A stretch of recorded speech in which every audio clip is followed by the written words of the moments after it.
Assalamualaikum, balik lagi di channel jam 12. Kali ini aku mau nerusin alur cerita dari manhwa Super Evolution yang part 15. Buat kalian yang belum nonton part sebelumnya, aku saranin nonton dulu. Oke, langsung saja masuk ke ceritanya. Sebelumnya, Minghe mendapatkan serangan dari bis di dalam air. Minghe berhasil mengusir Calamity Beast itu dari tubuhnya. Di pinggir danau, Nianrong dan Zhang Wei menunggu Minghe keluar dari air. Tapi saat itu air di danau meninggi membentuk satu ombak. Nianrong bersiap melindungi para polisi. Zhang Wei menghubungi Minghe apa yang sebenarnya terjadi padanya. Minghe menjawab dia baik-baik saja. Minghe yang masih berada di air menangkap satu Calamity Beast yang bentuknya seperti ulat. Setelah itu Minghe kembali ke permukaan.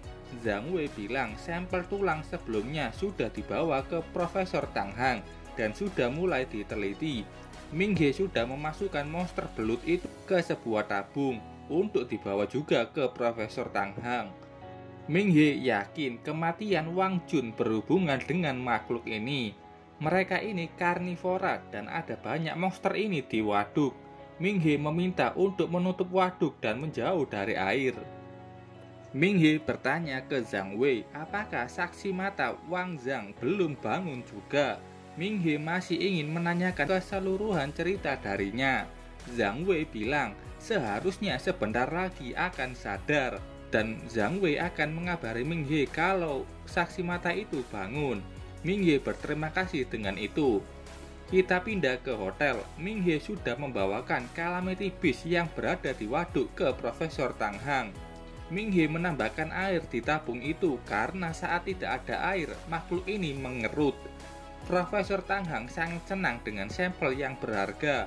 Untuk tulang-tulang yang sebelumnya juga masih berharga.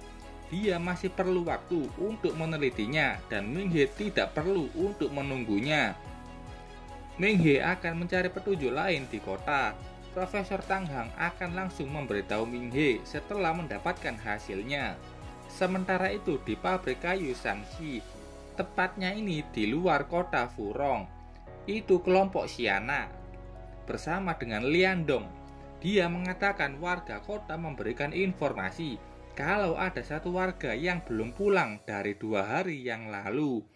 Ada juga wanita Zhang Li.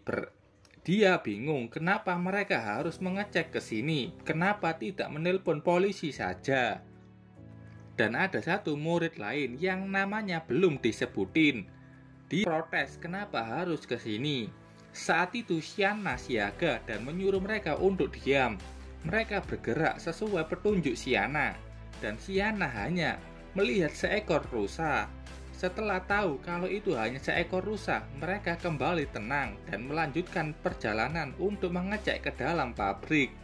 Rusa yang mereka lihat ternyata bukan rusa biasa. Setengah wajahnya sudah hancur dan tampak juga bagian perutnya yang sudah hancur.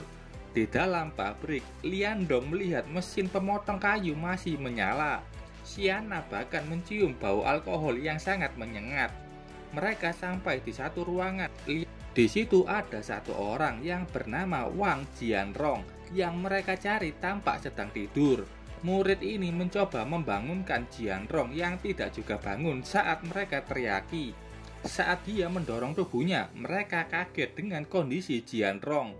Setengah wajahnya sudah hancur dan tubuhnya kurus kering. Saat itu Jianrong bergerak dengan sangat agresif dan menggigit leher murid ini. Xiana dengan cepat menyelamatkannya dengan menendang di Jianrong. Ternyata murid ini bernama Huang Fan. Liandong menghampirinya mencoba untuk membawa tubuhnya keluar dari pabrik. Xiana dengan sigap menghadapi Jianrong yang mau menyerang. Xiana dengan cepat menendangnya menjauh dan memberikan satu tembakan panah yang tepat mengenai kepala Jianrong. Zhang Li malah bertanya kenapa Xiana membunuhnya. Apa kau pikir itu masih dianggap orang hidup? Liandong bilang kalau Huang Fang tak sadarkan diri dan darahnya terus keluar. Mereka membawa Huang Fan dan mencoba untuk keluar dari pabrik sesegera mungkin. Tapi mereka terhenti karena di depan mereka ada rusa yang sebelumnya. Tapi rusa itu tidak pura-pura lagi menjadi rusa. Shiana menyadarinya ada pecahan kaca menusuk tubuh rusa itu, yang dia yakini itu berasal dari bus mereka. Shiana sudah menembakkan panahnya, tapi rusa itu punya kecepatan yang bagus dan menghindari tembakannya. Shiana menyuruh Liandong dan Zhang Li segera menjauh. Rusa itu dengan cepat maju menyerang. Shiana melihat alat pemotong yang masih menyala dan memikirkan sebuah ide. Shiana dengan tepat mengarahkan rusa itu menuju ke alat pemotong. Tapi saat rusa itu sudah terkena alat pemotong, yang rusak malah alatnya, bukan tanduk rusa itu. Shiana kembali menembakkan panahnya, kali ini lebih kuat dan cepat. Rusa itu dengan usahanya berhasil menghindarinya. Shiana sudah tahu kalau rusa ini adalah monster level tinggi. Zhang Li menyuruh Liandong untuk lebih jauh mundur. Sementara itu Jianrong yang sebelumnya terkena panah di kepalanya kembali bergerak dan meloloskan diri dari panah itu. Dia berjalan keluar, entah menuju kemana. Sementara itu di waduk, tampak air di waduk sedang diturunkan. Nianrong bilang dia tidak melihat adanya makhluk yang ditangkap Ming He, tapi tetap saja mereka harus mengeringkan waduk. Setelah waduk sudah kering tanpa adanya air, dengan bantuan drone, para warga dan polisi akhirnya mengetahui adanya tulang belulang yang berada di dasar waduk. Zhang Wei bilang makhluk yang dimasukkan Ming He tidak terlihat. Mungkin itu sudah lari ke hulu. Walaupun tidak ketemu, itu masih baik-baik saja. Dengan waduk yang sudah kering, area monster itu bergerak sudah mengecil dan warga akan lebih aman lagi. Zhang Wei menyuruh anak buahnya menjaga tempat ini saja. Tang Ning juga ke situ melihat apa yang terjadi bersama dua bocah sebelumnya. Dia bertanya apakah tulang-tulang ini berhubungan dengan makhluk yang dibawa Ming He. Tentu saja iya. Saat itu ada warga yang bilang sudah menyiapkan sarapan dan meminta semua orang untuk beristirahat makan. Ming He bertanya ke Tang Ning apakah dia sudah makan. Katanya sudah dan akan mengawasi daerah ini untuk malam ini. Tang Ning bilang sudah menghabiskan banyak waktu tidak berguna karena dua orang ini. Dia menyuruh Ming He untuk beristirahat. Ming He senang mendengar itu. Dengan adanya Tang Ning yang menjaga di sini, maka akan lebih aman lagi bagi warga. Ming He dan Niang Rong bersama polisi setempat sudah berada di tempat makan. Ming He bertanya apakah Chang Zhang yang seorang saksi mata sudah sadar. Katanya tadi siang dia sudah sadar. Ming He bilang itu sangat bagus. Dia akan menanyakan beberapa pertanyaan nanti padanya. Kita lihat apa yang dilakukan saksi mata Chang Zhang. Dia malah mengunjungi rumah Zhou Tao. Zhou Tao sendiri lagi mandi. Chang Zhang mengintipnya. Nggak usah dijelasin apa yang mereka omongin di sini. Karena Chang Zhang ini cuman mau menikmati tubuh Zhou Tao.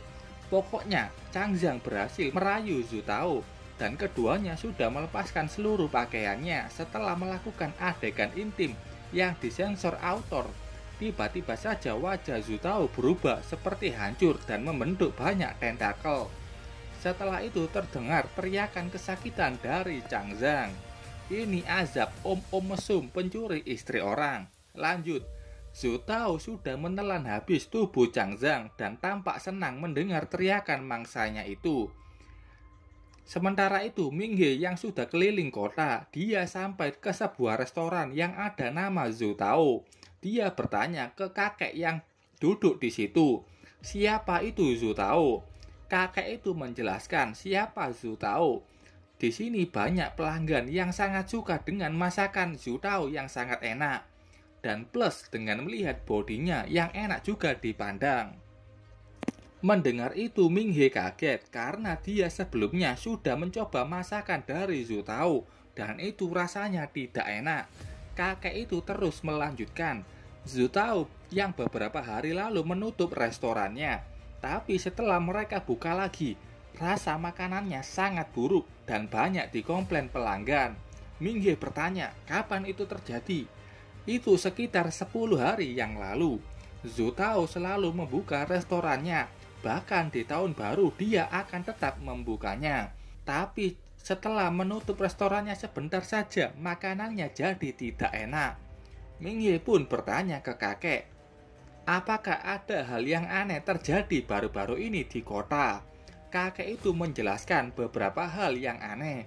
Ada warga yang memakai penutup mata punya sebuah kebun, tapi saat buahnya lagi segar-segarnya, dia tidak memetiknya dan akhirnya rugi. Ada juga wanita yang punya toko pakaian, tapi wanita itu selalu memberikan pakaian yang salah ke pelanggan. Yang terakhir, kakek itu sendiri. Dia selalu saja kalah dan kehilangan uang saat berjudi dengan orang tua lainnya. Setelah mendapatkan info itu, Ming-hye pergi kembali menelusuri kota. Ming-hye juga mencari di mana Changzang pergi. Jadi dia mau tanya ke Zhou Tao. Ming-hye menuju ke dalam rumah Zhou Tao. Zhou Tao keluar dan bertanya ke Ming-hye ada keperluan apa. Ming-hye bilang dia mencari Changzang, tapi orang itu tidak ada di rumah. Kata Zhou Tao, Changzang ada di rumahnya. Katanya Changzang takut sendirian di rumahnya dan ingin tidur di sini. Ming-hye ingin berbicara ke Changzang.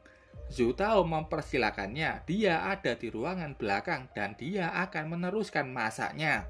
Ming-hye sempat ditawari itu, tapi dia segera menolaknya. Ming-hye memutuskan untuk mencari di mana Changzang tidur. Sementara Zhou Tao mengambil goloknya di dapur dan memotong sesuatu. Ming-hye sudah menemukan di mana Changzang tidur dan mau menanyakan sesuatu. Saat Ming-hye membuka selimut Changzang, ada tangan yang langsung menangkapnya. Itu Changzang yang sudah berubah menjadi monster. Ming-hye dengan cepat melepaskan tangan Changzang. Dia bertanya, siapa kau? Changzang atau lebih tepatnya Calamity Beast itu menjawab, bukannya kita sudah bertemu di waduk.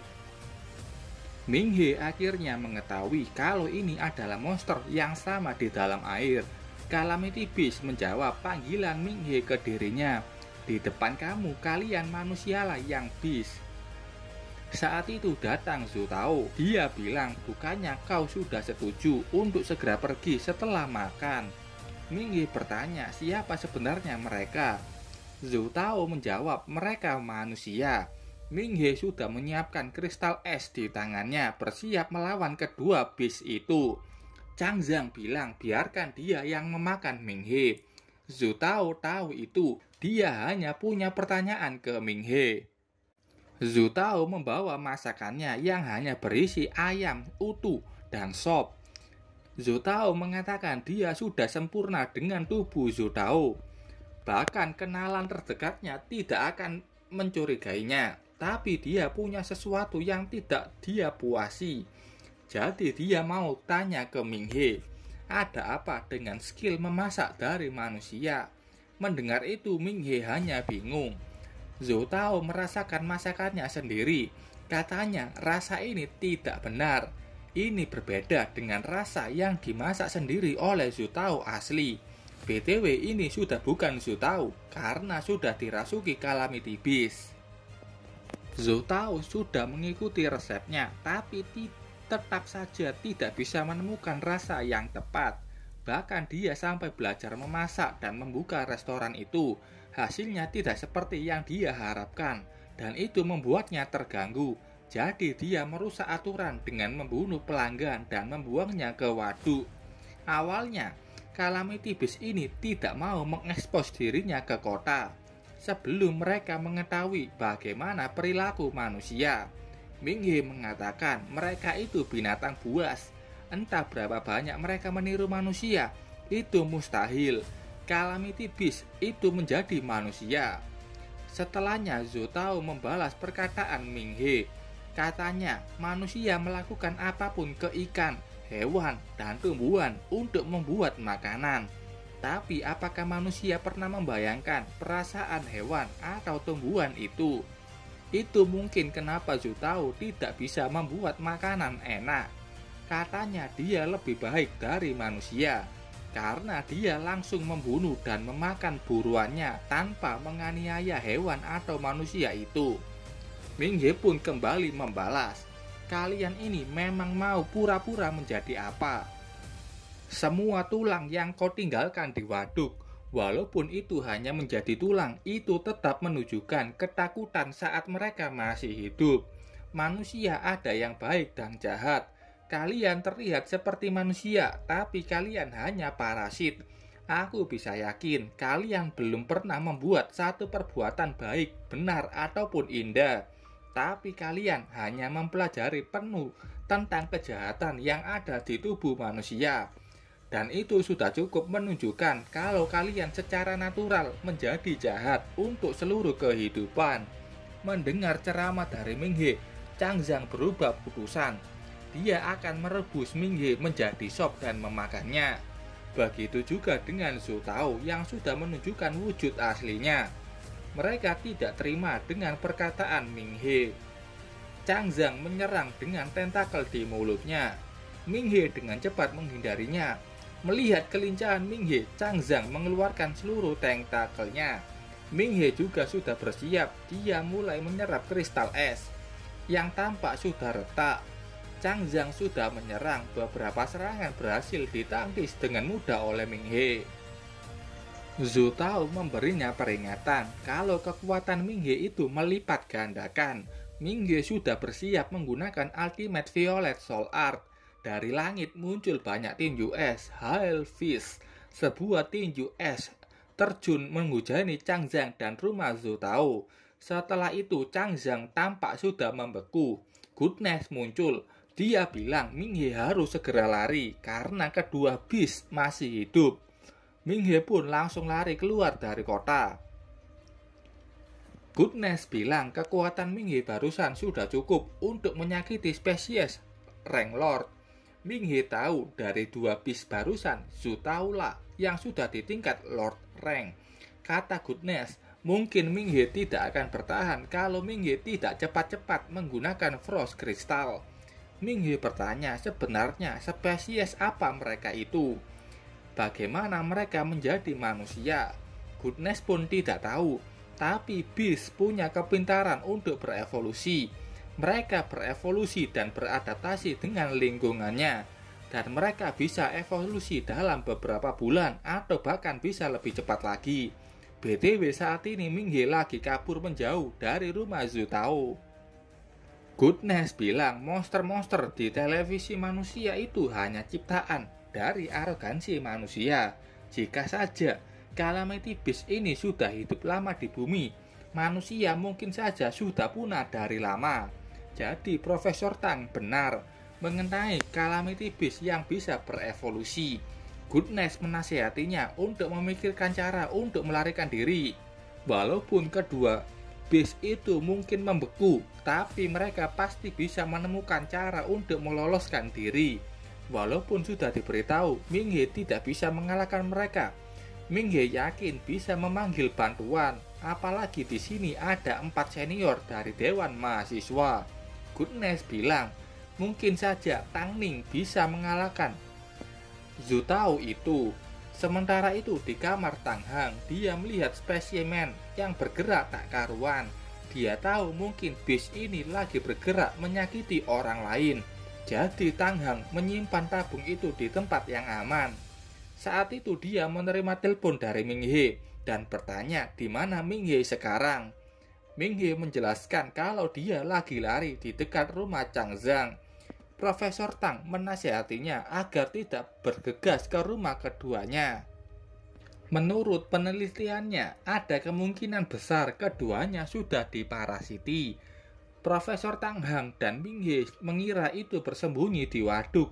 Tapi faktanya Calamity Beast ini seperti cacing yang punya 5 tahapan: dormen, parasitik, trogositosis, patogitosis, dan assimilation. Minghe berterima kasih dengan info itu, hanya saja itu akan lebih baik kalau diberitahu beberapa jam yang lalu. Profesor Tang Hang, kenapa nafas Minghe berjalan lebih cepat? Minghe menjelaskan kondisinya yang lari untuk hidupnya. Dia menyuruh Profesor Tanghang untuk meminta pertolongan ke asosiasi Hunter.